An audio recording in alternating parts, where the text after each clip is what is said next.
Quer dizer, só para a gente fechar esse tema, esse debate, eu vou chamar o Cristiano Beraldo.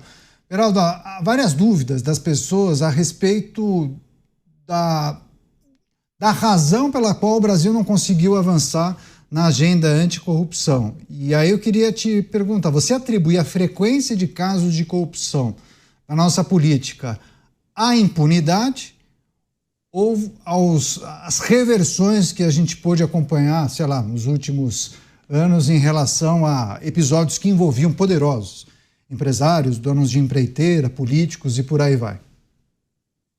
Neto, a gente precisa enxergar os problemas brasileiros de uma forma mais ampla do que atualmente se costuma fazer. Se a gente olhar para o caso, por exemplo, do Rio de Janeiro, quando ainda no governo Sérgio Cabral criou-se aquela operação que ocupavam as favelas e se colocavam ali as unidades de polícia pacificadores.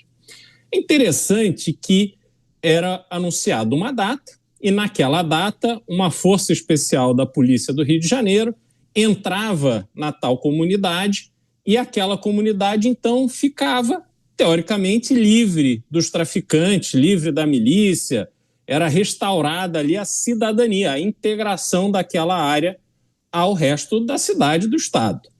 Pois bem, uma pergunta que eu sempre fazia, apesar da excitação, da animação que existia no Rio de Janeiro, naquela época que alguns achavam que era uma época dourada de Sérgio Cabral, quer dizer, não sabiam que era dourada para o Sérgio Cabral e não para a população, era o seguinte: a troco de quê?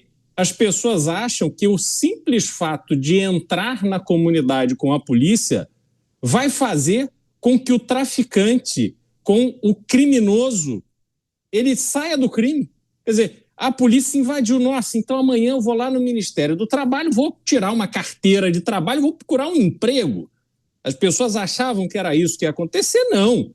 Até porque a playboyzada, a turminha da fumaça, continuou fumando maconha, cheirando cocaína, como sempre fez. Então, os traficantes simplesmente iam para outros lugares e continuavam as suas operações de tráfico de drogas. Por quê? Porque não é assim que você resolve o problema da criminalidade. É preciso construir presídio, é preciso fortalecer a polícia, é preciso mudar a legislação penal, é preciso que criminoso cumpra a pena sem afagos da justiça. Então, é uma série de coisas que precisam acontecer para que, de fato, a criminalidade diminua. No caso da corrupção, é a mesma coisa. A Operação Lava Jato era um elemento importantíssimo. O grande papel da Operação Lava Jato foi dar ao Brasil a oportunidade de mudar, mas não queria dizer que o Brasil iria mudar.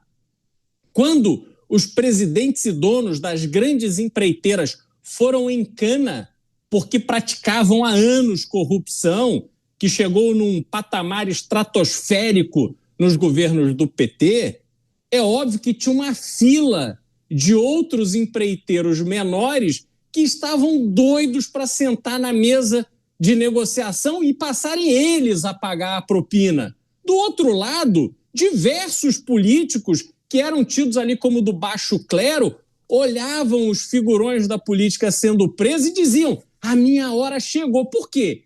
Porque a índole não mudou. Nem a índole do político e nem a índole do empreiteiro.